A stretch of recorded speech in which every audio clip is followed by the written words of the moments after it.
Good afternoon. We have now reached the final session of the day, where we will enjoy a panel discussion titled The Power of Convergence, Exploring the Intersection of Biology and Technology. Thank you for everyone for your participation in the event throughout the day, and it is now my great pleasure to introduce the session's moderator, Allison Tai. Over to you, Allison. Thanks, Ryan, and thanks everybody for being here. Unfortunately, I wasn't able to make the whole day, but I've heard that it's been a fantastic day with some really great presentations. So I will definitely, I know I'll be going back and looking at the archive and having a look at what went on. So like Ryan mentioned, we're going to be talking about convergence, technology and biology coming together, and the new kinds of companies that we're seeing coming up in that space. So I'll just give a quick overview for context, and I'll introduce our panel, and then we can get started. So the sort of inspiration for this panel actually came from, sorry to steal your thunder, Anne, from an SVB report where we were looking at the growing interest in computational biology. And we've been seeing it at Amplitude, and I think others have been seeing it as well, where there's a growing number of companies who are really sort of leveraging massive data sets, working with AI, ML algorithms to find unique insights into biology or into chemistry or other parts of drug discovery and drug development. We've been seeing not only more companies being formed, but more financing going into those companies, especially over the last sort of 2 or 3 years. And so we wanted to put a bit of a focus on that today, not only because it's a growing trend, but because I do believe that there are some skills, especially in Western Canada, that are going to allow us to have an advantage in this area. So to help us highlight some of those things, because I'm not an expert in this space, we have Anne Woods, who is, I think, still here. She is the Managing Director of Life Sciences and Healthcare at Silicon Valley Bank. We have Alex Hope, who is the Health Lead and Manager of Data Science and Product at AltaML, and Jason Crawford, who is the VP of Drug Discovery at Gandiva Therapeutics. So I'll let you guys, if you want, give a quick introduction, or we can just jump into the questions. But maybe Anne, then Alex, then Jason. Sure. I'm Anne Woods, and I'm having trouble with my internet. So if anything goes wrong, I've got my iPad next to me. I may end up dialing in through that. Yeah, as Allison said, I'm with Silicon Valley Bank. I'm the Managing Director of Life Science and Healthcare for Canada. And so I when we were prepping for this, I said, I'm here to provide the financial and investment perspective and some opinions, but I am most certainly not Jason and have nothing of value to add from a scientific perspective. Great. So I'll go next. Yeah, my name is Alex Hope. As Allison mentioned, I'm the Manager of Data Science and Product at AltaML. So I'm really a technical machine learning engineer by trade. My early exposures in education and work were in biology, though, so I kind of bring more of a AI perspective and technical lens to a lot of the discussions we're going to have. So looking forward to talking more. Awesome. Can I interrupt for 1 second? Sorry, Jason. Alex, for those who don't know, can you just tell us just briefly what AltaML is? Yeah, so AltaML, thanks for that, is a machine learning company. We build solutions across all kinds of different verticals. It might be in supply chain, fintech, where my background is in health, where we focus. So my role is to really help us build solutions for public and private companies in the healthcare space, as well as develop healthcare products internally in different sectors. So that's what we're up to. Thanks. Excellent. I'm Jason Crawford. I'm VP of Drug Discovery at Gandiva Therapeutics, Inc., which is a newly established cryo-EM-enabled drug discovery platform company located in Vancouver. And I'm happy to say I'm occupying our new Burnaby building for probably the first week today, because it's a little bit quieter than being at home with the barking dogs. And my background is in small molecule drug discovery, and I've been in Vancouver for a while at previously at Admari, and before that at Anermed. And for the sake of transparency, I think I should disclose that I have at Gandiva beneficial business relationships with both Silicon Valley Bank and with Amplitude Ventures. Very happy to be here. Great, thanks everyone. So I think a good place to start is just to set the stage. Technology, biology are very broad kinds of categories. We can cover computational biology, we can cover engineering and physics, and then biology and drug development are all sort of a wide variety of categories. So within all of those kinds of broad categories, where do you really think that computation, I'm going to use AI, machine learning, sort of big data under computation umbrella. So where do you think, computation, physics, engineering can really have the biggest impact in the near term on drug discovery, drug development, biotechnology in general? And then if you feel like it, looking into your crystal ball, down the road, where do you think that we can get to as an ideal sort of marriage between these different kinds of fields? So maybe, Jason, do you want to kick us off? Sure. Maybe I'll start first from the drug discovery perspective. Drug discovery, whether it be small molecule or large molecule, is an exercise in triage, and it's fraught with failure. And it's a successive iteration of trying to improve performance or behavior of your small molecule or your large molecule until eventually you end up with a clinical candidate. And it's a slow process, and it's an expensive process. And for the sake of context, traditionally in small molecule drug discovery, it would be a case where probably 2,000 to 6,000 compounds are synthesized before a candidate compound is identified. So if you can decrease the failure rate and decrease the time and the cost required to get to your candidate compound, then that is a transformative change. And it doesn't have to be a situation where you sit down with a computer and you predict your candidate with one molecule. I don't think that's really ever going to happen. But if you can decrease the failure rate by a half and decrease the development time to a candidate from 5 years to maybe 2.5 years, then the impact on your remaining patent life and your R&D costs are huge. So I think anything that can be done to enhance the efficiency and the speed of the process of discovery is going to be significantly impactful. And I think that's where the interest is. Going forward, the methodologies currently can tell you how to build a more potent drug. They can tell you how to dock a compound to a protein with higher affinity, but they don't really yet tell you efficiently how to make a drug-like compound, something that's free of metabolism, something that will have better pharmacokinetics, something that will have an improved tox profile. Certainly, there are developing methodologies that hope to be able to provide that, but I think in the future, I would expect there will be continued development down that pathway, so that I think the lead to candidate will be informed as much by computational methods as the hit to lead. So maybe I'll stop there. That's great. Alex, do you have anything you want to add? Yeah. So I thought I'd jump in. From my perspective, I agree with a lot of what Jason said there in terms of the excitement in drug discovery. And from an AI perspective, the field is still quite young within biotech. I think we're talking about a convergence here that's still really just beginning. And so a lot of the algorithms that, I think exist that people are using in biotechnology, really, tied to AI, are solving very kind of simpler problems, or not simple problems, but very tractable problems with clearly defined data. So I think in the short term, drug discovery is ripe for innovation within the space because a lot of these problems are quite tractable. The data is, fairly straightforward compared to a lot of other problems, just in the sense that algorithms are really made to solve some of these issues. AlphaFold's a great example of that, really bringing a lot of attention to, not only kind of convolutional neural networks, but the ability to generate full structures out of sequence. So drug discovery is really exciting to me in the short term. And I think algorithms are made for many of the problems in that space.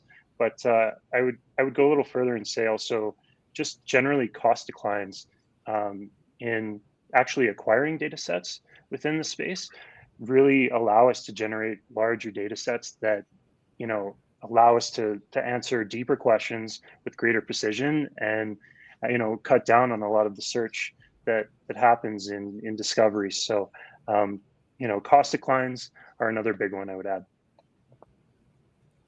It's really interesting to have the two perspectives from either end.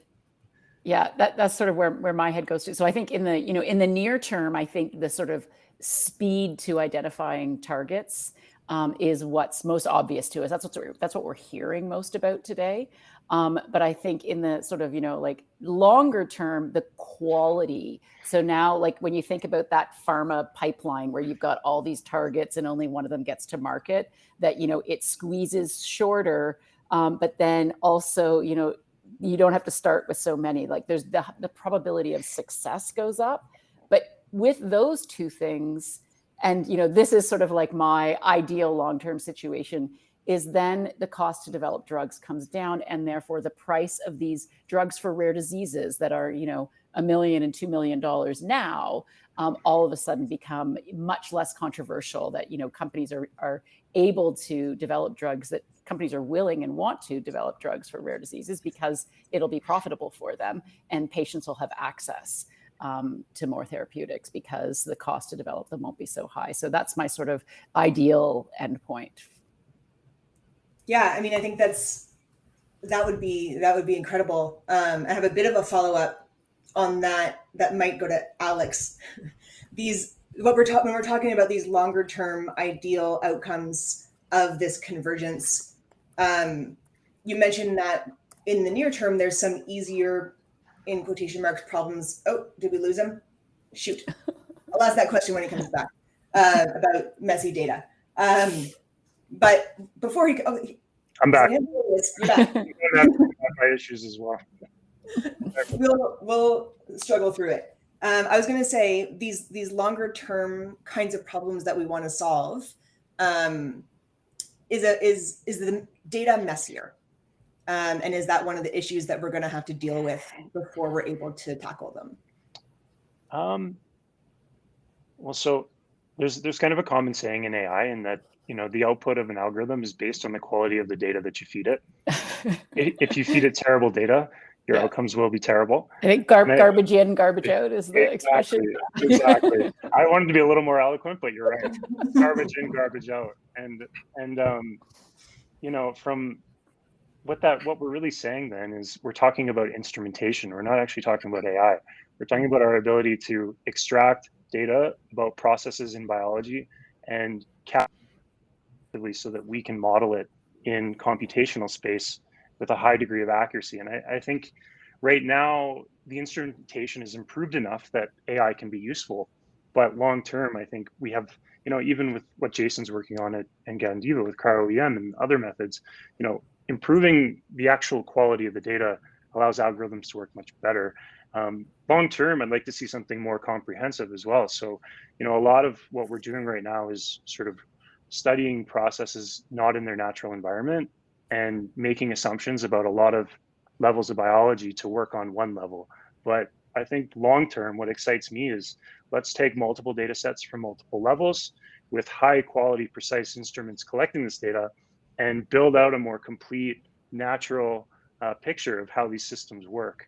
And long term, that's what I think AI can be really helpful for, because these systems are complicated. They're not easily conceived at just through reasoning, or you're not able to view a lot of these processes. So long term, I think data quality is important, but bringing it in from multiple perspectives and having the algorithms to really digest that and deliver outcomes of interest is what excites me most. Cool. Yeah, and I mean, we're still learning about so much of that biology too, about how all of those different parts fit together. So Jason, you're on the ground doing these kinds of things every day. I'm curious about how you're thinking about talent and building teams when you're combining these things. People speak different languages. People who are developing algorithms, people who are doing bench science may not be able to come at the problem in the same way. So curious about your perspective and your experience in building teams here. Yeah, it is an interesting point, and I think it's a critical point. My personal experience coming to Gandiva, I've learned way more about structural biology and data systems than I can't say that I wanted to, but I needed to learn that. And I think the evolution of successful companies will be dependent on the ability of different disciplines to interface effectively together, which means they need to move together a bit and speak a common language that's a blend of the interfaces of their two disciplines. Historically, computation and chemistry has been more siloed. Certainly, there's been computational chemistry, which is blended a bit, but now we have structure-guided drug design, which is dependent on biological protein structures. We have the ability to predict protein structures with programs like AlphaFold, where you're just starting with a sequence. And then you're trying to integrate the optimization of the compounds with all the biological data. And really, the ability to make better predictions is dependent on the integration of all that data to enable the decision, and requires that the groups have a common understanding and probably a common language. So I think, to me, the talent is trying to find people that are able to grow on those interfaces, which is as much a personality trait as it is a skill trait. So I think it's careful selection. So far, we've been okay at Gandiva, but certainly there's as you move more to the ML and AI side, where people's skills are broadly applicable, there is quite a bit of competition. So Alex, I'd love to get your perspective on that as well, from the AI and ML side, and that interface with health. Yeah, let me jump in there. So I think it's both a blessing and the curse that AI is basically infiltrating so many different areas of biology. It's great in the sense that it's providing just that additional lens that we really didn't have even 5, 6, 7 years ago with the data. But at the same time, it's a burden in the sense that there are a lot of people who have, high quality, specialized computational skills that don't know anything about some of these areas of biology. And I think part of it is there's only so many computational biologists to go around to support the work in these companies. And a lot of these companies have ambitions that really require more computer scientists, software engineers, machine learning engineers who, have the modeling skills, but don't necessarily have the knowledge. I think part of the talent shortage hasn't been on the computational biologist side. It's more on how do we bring in these kinds of specialists, the software engineers, the ML engineers who just studied algorithms, the types of people who work at, Google, Amazon, Meta, and how do we attract that talent, right? And I think, there's many challenges with that. I don't think biotech has always, messaged sort of the problems effectively to these types of people to really pull them in and excite them. But I think that's where the additional talent has to come from down the road, and with where the technologies are at, and I think how big some of these companies really can be if they solve the problems they're seeking to do. Some of the incentives as well might come with it, where you can pay a lot of money to bring these engineers on. I don't think a lot of them are at that point, obviously, but I see a shift towards biotech in the future, away from maybe the core sort of social and search type places. But I think we've got some work to do there still, just from speaking with people. So yeah, maybe an opportunity in Western Canada to start collaborating and building out those relationships and learning each other's languages. So there's more of this talent to go around. I'm just going to go back a little bit. We were talking about sort of an increase in funding for computational biology or tech-enabled kinds of companies. So, Anne, I'm curious from your perspective, what do you think, is either unique about these companies or unique about this moment in time that's driving this sort of nascent growth that we're seeing in the field? Yeah, I think there's a few things. So I think that there's a supply of companies and a supply of capital. So there's lots of companies that are bubbling up. Some more attractive than others. but they're also able, these companies, just sort of, you think about the talent, they're also able to tap into the capital pools from both the life science side and the tech side. So, a typical sort of traditional biotech company is going to talk to a much smaller group of investors.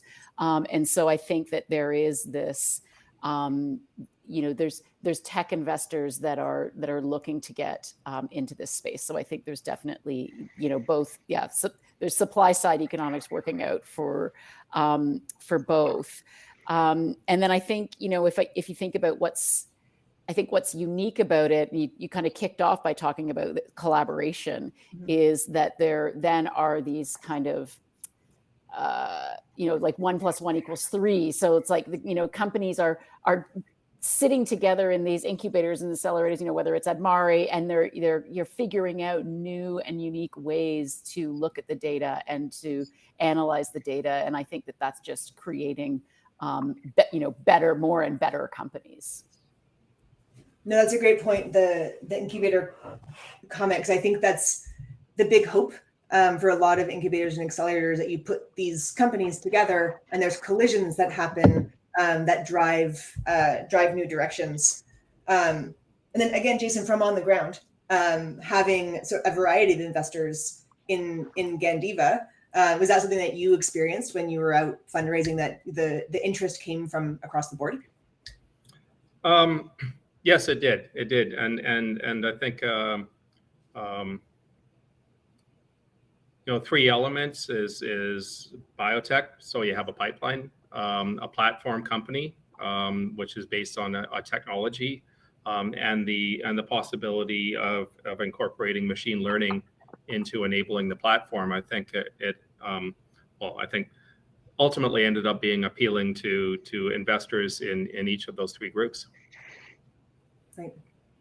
So on the sort of second part of that question and this is for Alex, is this a unique moment in time in terms of the technology that's now we're able to get at data that we couldn't get at before, or there's a critical mass of talent, or is it hype? No. So, I mean, I was about 12 or 13 years old when the last bust happened in biotech in the early 2000s. And I was by no means in a place to really understand it at that time. But looking back on it now and kind of studying some of the market in relation to where we're at currently, I don't actually believe we're in a bubble or that this is hype. I look at, a lot of the reasons why so much money was pouring in, and you look at the technologies that were being developed in the early 2000s, and they're not solving the types of problems that we're approaching now. And the value that comes out of solving these problems has clear addressable solutions in very big markets to address.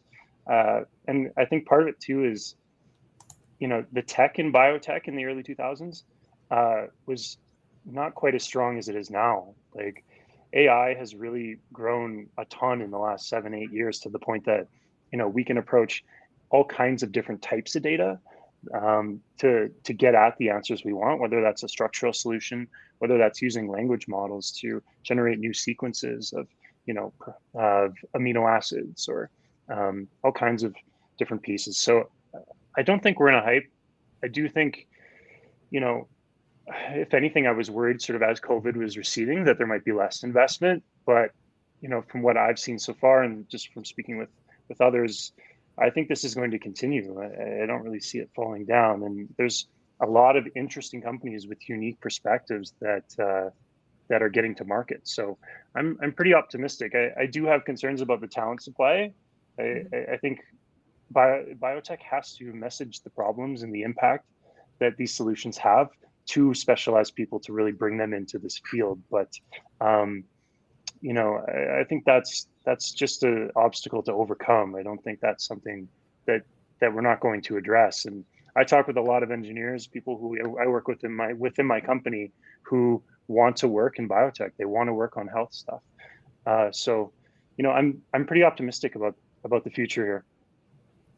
I'll tell you what I worry about is, I think broadly, there's we are in a game-changing, unique moment. I think underlying that, there's going to be some, some booms and busts. So I think there's some companies out there that are, using machine learning, AI to kind of mine. They're going on sort of like fishing expeditions in crappy data sets.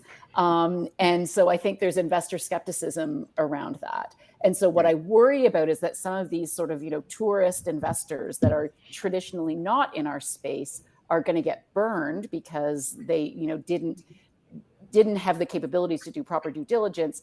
And that's going to lead to a whole bunch of capital just leaving the space that maybe could have been put into good technology. So I sort of worry that we're in a it's a bit indiscriminate, and that the due diligence that's being done on companies isn't. But if you follow the smart bunny, that's kind of like a hallmark of SVB's due diligence process. Like we look at an investor syndicate in Gandiva, and we're like, okay, yeah, those guys know what they're doing. Yeah, we can lend money to these people, but there's certainly a lot of companies that are just sticking. I always call it just getting the website address with .ai on the end of it and hoping they can raise capital. Yeah, that's the only thing that makes me nervous right now. Yeah, I guess from my side, I think the onus is upon us a bit to demonstrate the advantages of the applications of AI. So if I look at it through drug discovery colored glasses, then are we getting to clinical candidates faster? Are the clinical candidates better? And are we identifying compounds for targets that were previously intractable? If the answer to any of those three questions is yes, it's a success. What I'm concerned about a bit, which I think is a point that Anne touched on, is I think just using larger data pools is not necessarily going to get us to better decisions. It's just going to give us more data to look at. And I think we need to be careful about the data we're looking at. We need to prove that we're making better decisions or translating the to drug discovery or tangible outcomes faster or better. And if we can do that, and I think inevitably some groups will, but not all of them will. And I think that I would also agree that sprinkling a bit of AI or ML on something as a catchphrase to try to make it more attractive is happening a bit because there's it's a hot market. Mm-hmm. Yeah. So a couple follow-ups on that. So we are seeing a growth in the number of companies who either are really high quality or put .ai at the end of their names.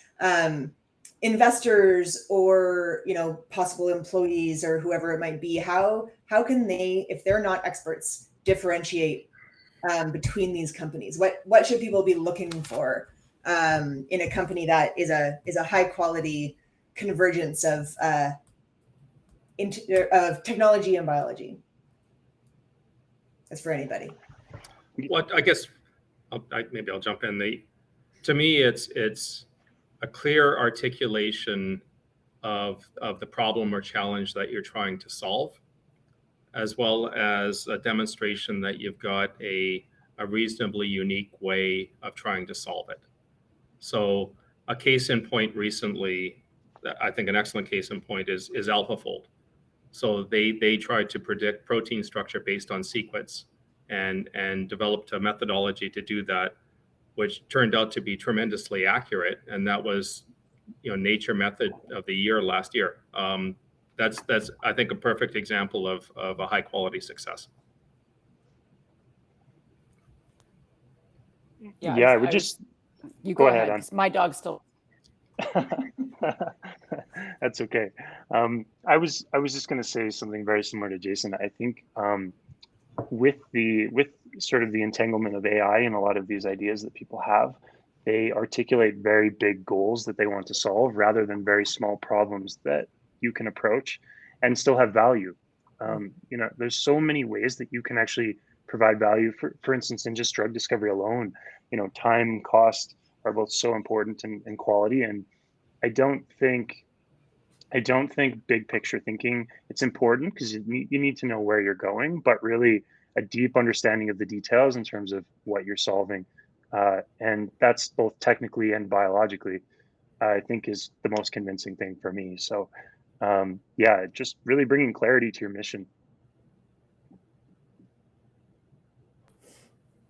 Yeah, I totally agree with both of you. I think the quality of both the quality of the data, but also that you've developed a unique way, sort of a novel computational tool to look at that data.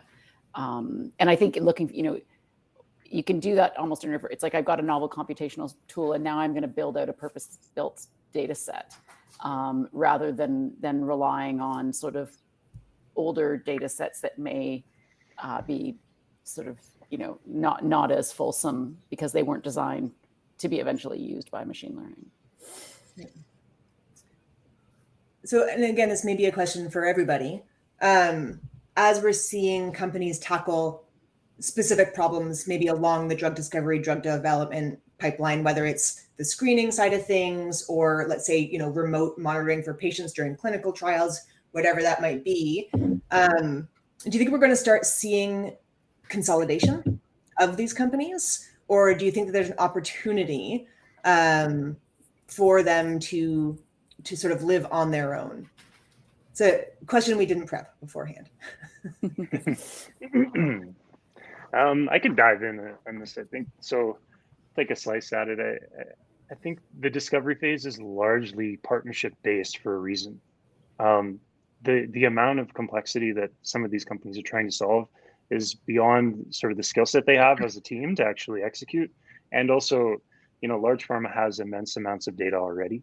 So I think like partnership is going to get this done. Consolidation is an interesting perspective. I think partnering with large pharma inevitably sort of broaches that question around, once a company reaches a certain size and value, what is the relationship with large pharma or one of their bigger customers? And there's a ton of computational companies in the discovery side right now. I don't expect there to be that many, or at least I expect many to go under or acquired. So from that perspective, I think there will be some consolidation and certainly some trimming of the space. Part of that actually goes back to probably some of the hype discussion you guys had mentioned, but I think some of the regulatory burdens around kind of clinical trials and all of that make it difficult for for a larger number of companies to really broach that. So I see some people trying to sort of computationally predict how patients might respond in clinical trials, which is one cut on it. I don't fully trust that, but for now that seems like large pharma's playground. So I think it's going to vary by piece in the pipeline here. Yeah, I think like the consolidation between computational biology companies, like I think that's going to happen. But from is big pharma going to acquire some of these companies? I feel the same way as you, Alex, that it is more of a partnership model. Pharma's really used to these partnership models where you've got this kind of like repetitive, discrete sort of service offering like a CRO or a CDMO. And so this kind of fits into that idea. And so are they going to want to, because which one would they acquire, right? It's like, actually, what we really want to do is partner with a number of these companies because they're all going to be able to help us achieve different things in the different therapeutic areas that we're trying to work in. So does it make sense to acquire them? What will probably happen is, I think, and this is again purely my opinion, but as the companies that are developing their own assets and doing partnerships, I could see those assets getting eventually sort of sold off, and so they'll be buying the assets as opposed to buying the companies. Yeah, I think I would echo both of those points and perspectives. I think, to me, I think we will see companies that are very good technically at fixing a particular problem in the sequence of drug discovery. whether that's target-based, whether that's stage-based, or some sort of methodology-based. And I could see those types of companies partnering with multiple groups, whether they be biotech or pharma, and potentially also developing their own assets for out license or acquisition. I think if they do prove to be very good at doing that, and that aligns very closely with a large pharma pipeline, aspiration for future expansion, then those types of companies will be targets for acquisition. But I think some of them will continue to exist, and I think we've seen that before with CROs and other specialized companies that either are based on, say, GPCRs, high throughput screening, drug encoded libraries, or DNA encoded libraries. I think we'll see more of that, except it will incorporate ML or AI with some stage of drug discovery. Right. And from our knowledge of this space, larger pharma and biotech, are they building their own teams at all and their own expertise internally, do you think? Or is it mostly, are they going to be relying on these smaller companies? I think they're hedging their bets. I think they're partnering with a lot of biotech companies to maybe solve problems where, enough specialists have combined to kind of start their own company and solve it, for a variety of interests. But they're also looking internally at, where are we strongest as a company? Where do we have talent that we can deploy for certain sections of existing therapeutic programs or otherwise? And yeah, I think a lot of people might think of like the startup space in biotech as really the predominant AI era, but I see large pharma being highly interested in AI, and I don't think they're willing to give up that ground either. So I think they're hedging their bets probably. More talent competition. Exactly. Yeah, I think that's right. I think the answer is both. They're developing internally as well as looking externally and comparing the two.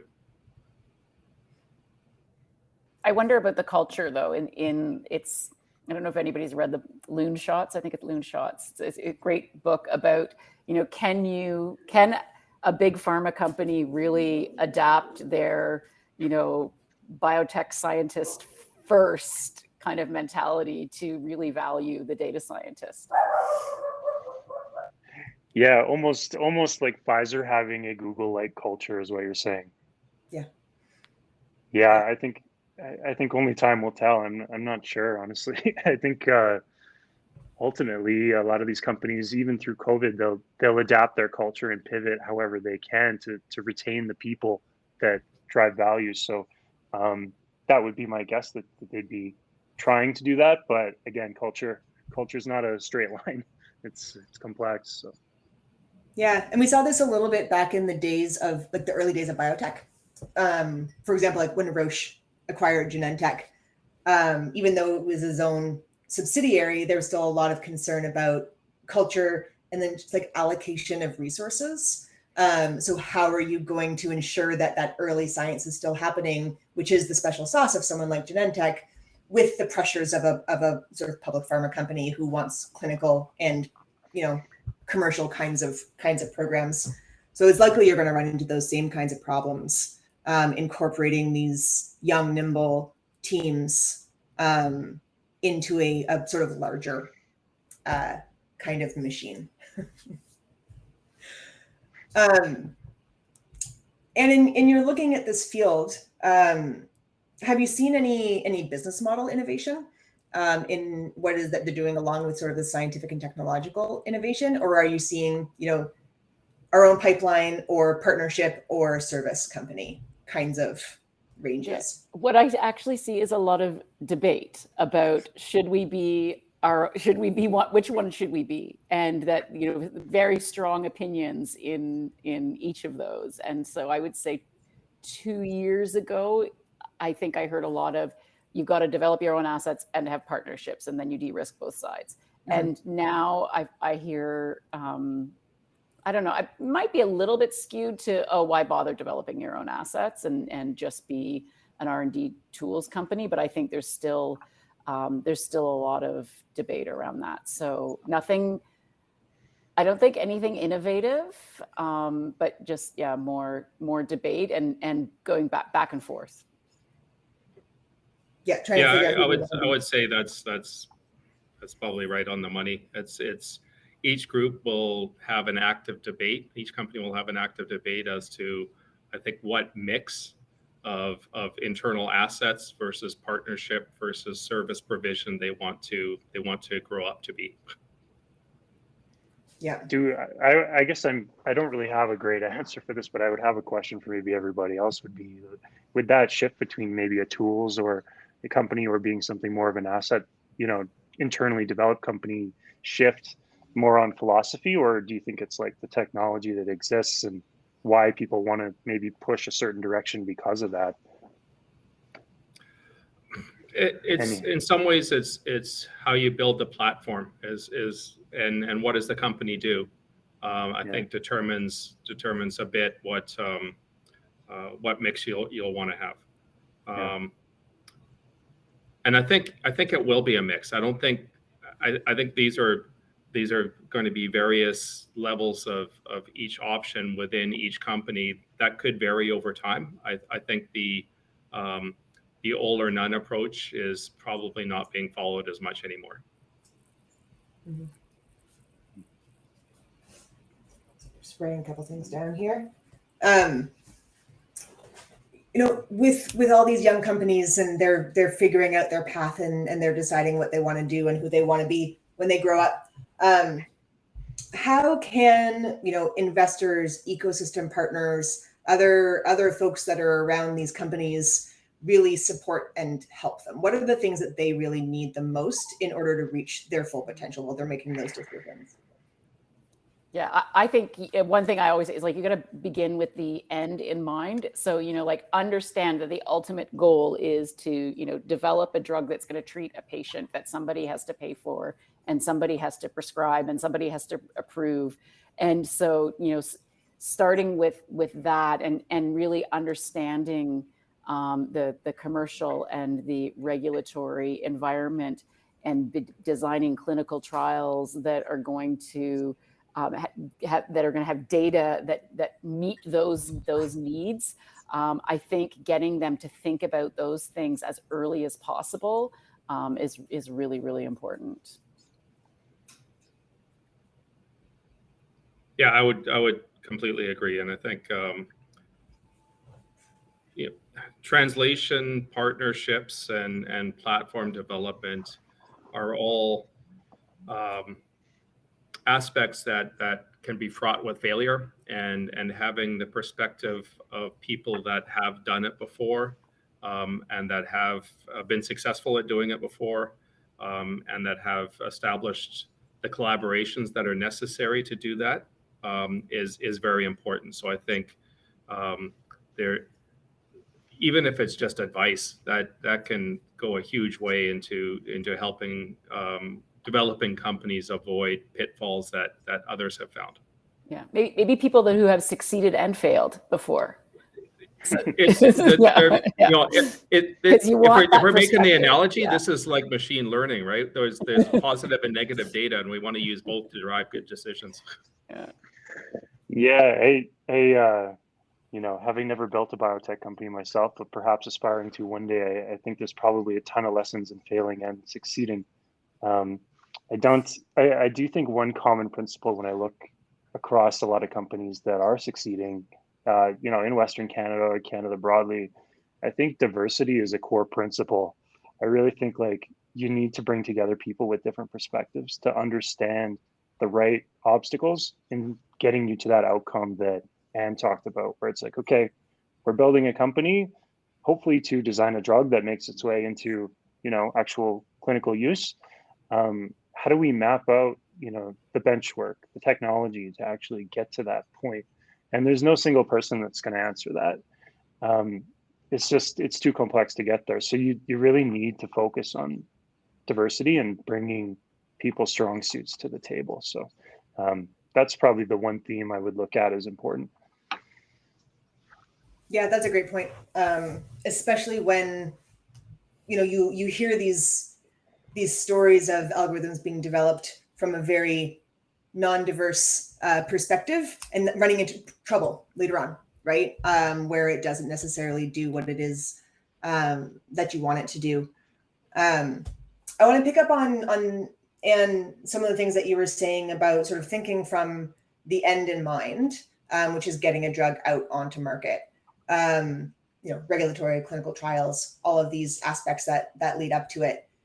Have the regulatory agencies and sort of the other folks around this industry caught up?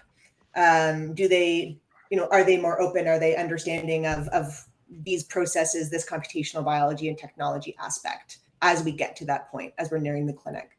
So it's really interesting you asked that question, because I actually have a contact at Health Canada that was exactly what she was leading, was how do we really more broadly, like regulatory pathways for new technologies. And so I don't know if there's a joke in here somewhere, but I reached out to a government agency on Monday to ask if they had any information they could share with me for this panel, but they didn't get back to me. Well, they did get back to me to tell me they would get back to me before the panel, but they didn't. So I think the answer to the question is yes. All the regulators know that they need to be looking at these things. When I think about it, though, the fundamentals, like at the end of the day, you got to do a phase 1 trial, you've got to do a phase 2 trial. Like those sort of fundamentals are not really going to change. It's kind of like identifying the targets. So I feel like it's maybe more on not quite on the biotech side, but if you think about like the diagnostics and the imaging, that's where I think they're really looking at it right now, because, if a machine's going to be reading my mammogram instead of a radiologist, am I okay with that? So I feel like that's kind of the area, as opposed to the sort of drug discovery pathway. I think that should, the clinical trial process won't fundamentally be altered. Yeah, I would agree. I think a drug is a drug at the end of the day, and it needs to be safe and it needs to work, and you've got to prove that. I think what is changing with the regulatory agencies is their willingness to be consultative earlier in the process, earlier in the preclinical process, particularly if you're looking at new modalities or trying to develop drugs against new targets for buy-in to things like biomarkers. Recently there would have been considerable discussion of using an mRNA vaccine. How do you go about doing that, showing it safe? What kind of preclinical safety data do they want to see before you can go into humans? The regulatory agencies are much more willing to be consultative early in the process. So you're not taking as much of a Hail Mary with an IND filing or even more so an NDA filing. Yeah, I agree with both of these points. I think the only thing I would maybe add is, as AI continues to improve, and a lot of this technology does make its way into specifically diagnostics and imaging, I think what people are realizing is, sure, an algorithm probably isn't at a point to replace if it's equivalent to a radiologist for a variety of reasons. But what's happening, I think, is there's specifically in pathology, for example, there are market conditions that are really putting a lot of strain on actually how diagnostics decisions get made for a variety of diseases. So in the last 5 years, the number of pathologists that are actually coming out of medical schools is decreasing. There's increasing volume in laboratories across, most of the common cancers you can think of. So each pathologist is taking on a larger caseload. And I think, regulatory bodies are looking at this and saying, if the turnaround time is getting to a ridiculous point, we're going to have to be more open to game-breaking technologies that help us deal with, the conditions that we're in. So I think, there's the ethical side to this that I completely agree. We need to evaluate drugs and be comprehensive, but there's also sort of the market conditions, cost increases for delivering care, and just strain on the system that I think is probably going to bleed into some decision making. Mm-hmm. Yeah, that's a great point. Like you mentioned, if the purpose of your AI, ML, whatever it is that you're building is on that early stage of drug discovery, your output's a drug. And a drug is a drug is a drug. But I agree. I think there's interesting opportunities in diagnostics, in digital biomarkers, in these other kinds of aspects that might help us. We can speed up drug discovery and drug development with some of these algorithms, but can we crunch the clinical trials as well, or can we reduce the costs of those kinds of trials by right sizing the number of patients or whatever it might be on that side? So yeah, I agree. I think that's a really interesting and probably the first foray for those more governmental kinds of agencies understanding the field. So, and we're getting close to the end of time. I have a couple more questions. I realize I didn't give the cheering on of everybody to please put your questions in the Q&A section if you have any.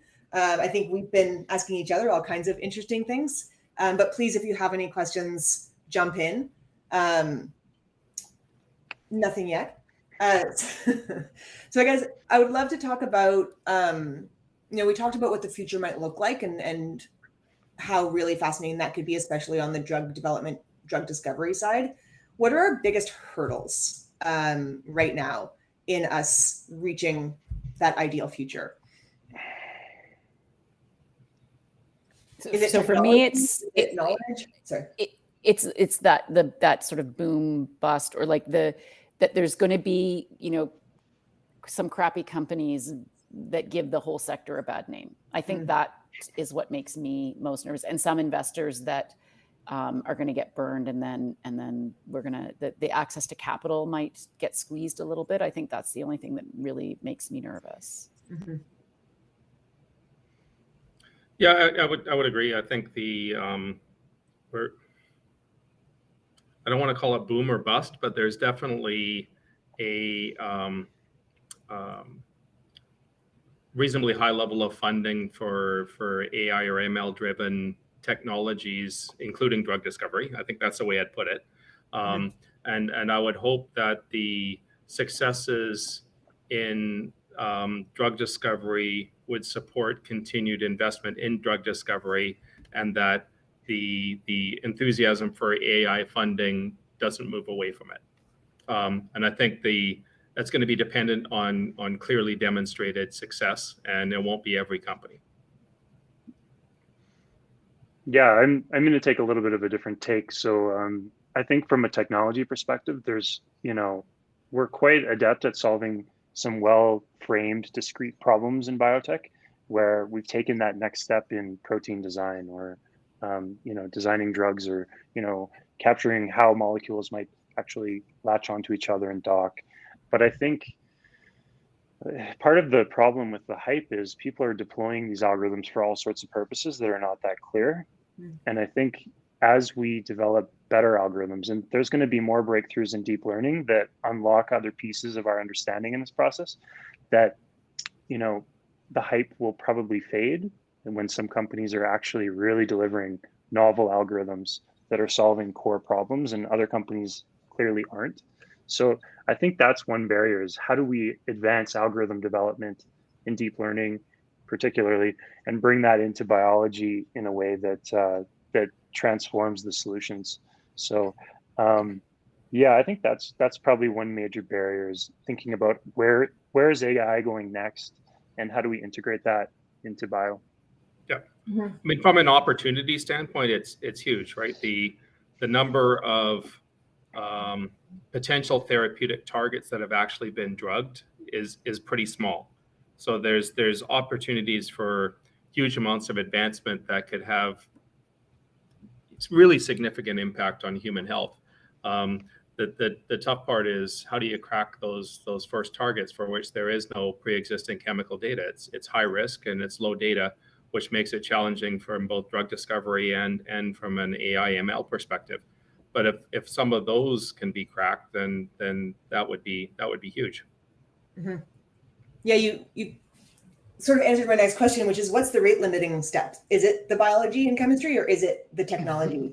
And it's like a chicken and egg kind of situation.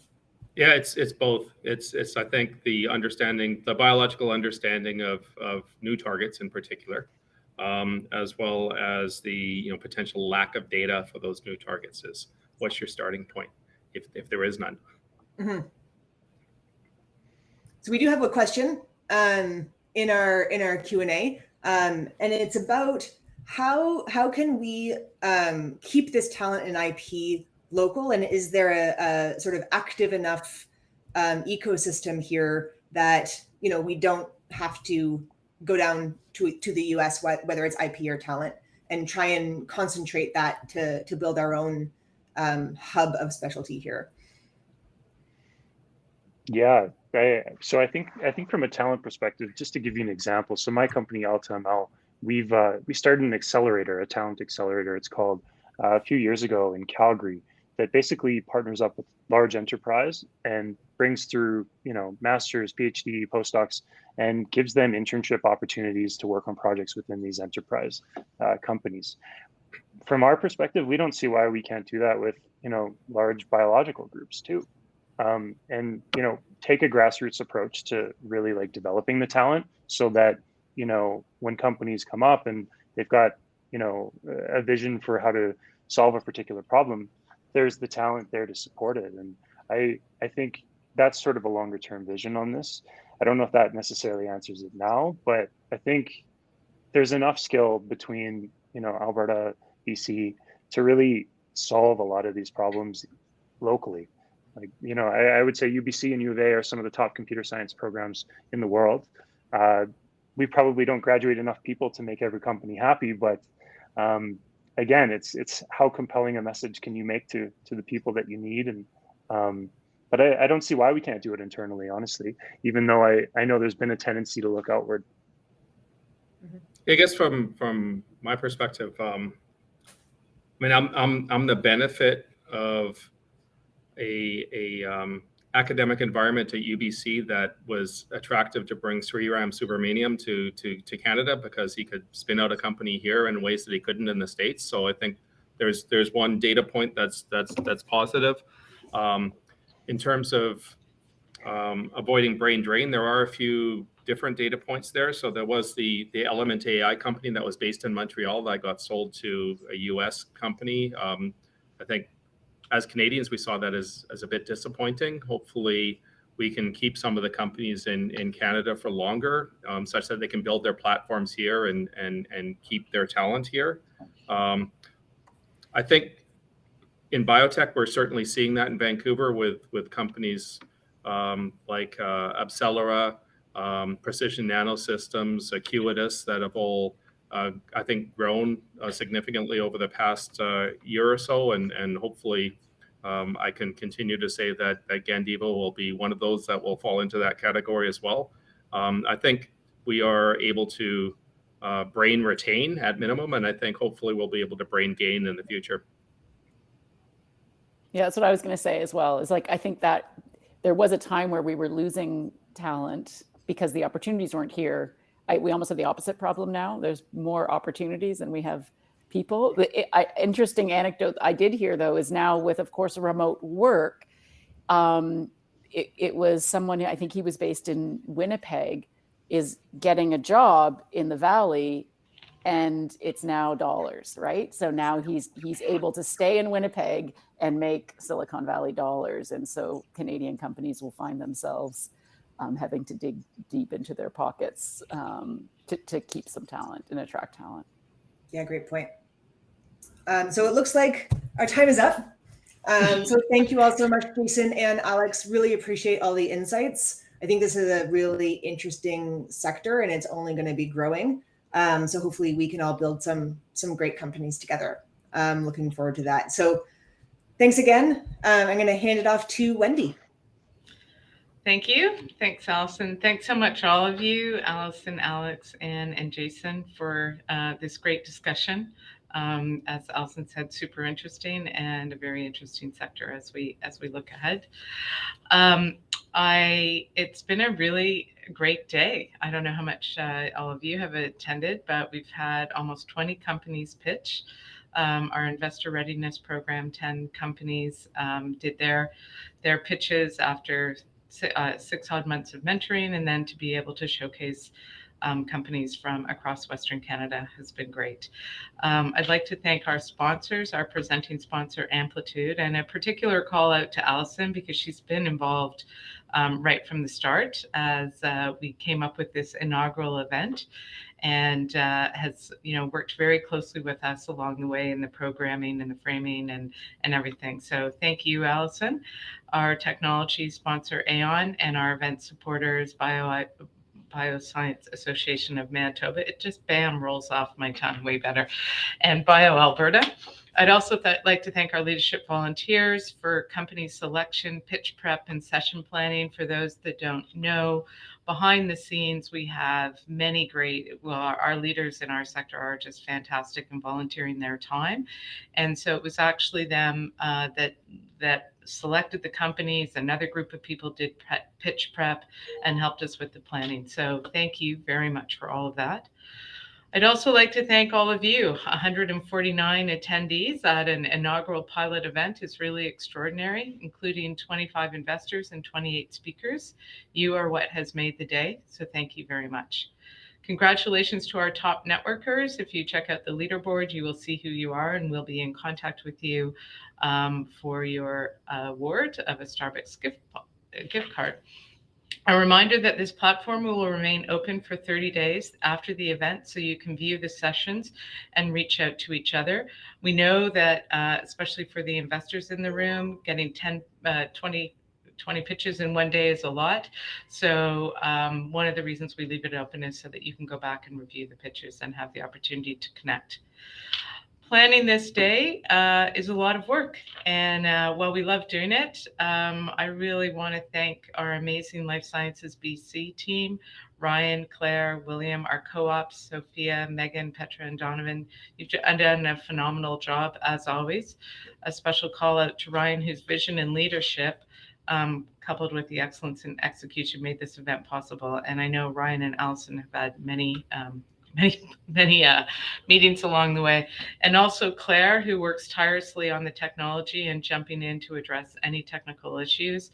She's always calm and always smiling. And it's amazing, Claire, everything that you're doing to run these events so smoothly. So over the day, we've seen examples of world-class Western Canada-based life sciences innovation, both early stage and some a little bit more mature, but mostly leaders. We've heard from investors, we've heard from leaders, and we've heard about the excitement that is happening in the sector. And so I really hope that you continue to engage with us, make valuable connections. We will all believe we're at a tipping point in this sector, so let's continue to work together to accelerate the life sciences sector, both for the benefit within it provides for the innovation within our healthcare system, but also to continue to build companies, create jobs, and continue to create a thriving sector. We do have a couple of events coming up. Our Vancouver Island Showcase is on April 6th. We have debated long and hard about whether it should be in person or remote, and based off of feedback from many of the people involved, this will be another virtual event. Our showcase series will be in our Surrey Showcase series will be in May, on May 11th, and we will be at Bio from June 13th to June 16th. So if you are attending Bio, please be sure to let us know, as we'd love to connect there. And again, everyone, thank you very much for attending. Thank you to all of our presenters who did a fantastic job. It's not easy, and we know you put a lot of work into it, so it all paid off. And thank you, everyone. And again, thank you, Amplitude, for being the presenting sponsor. We will see you all next year.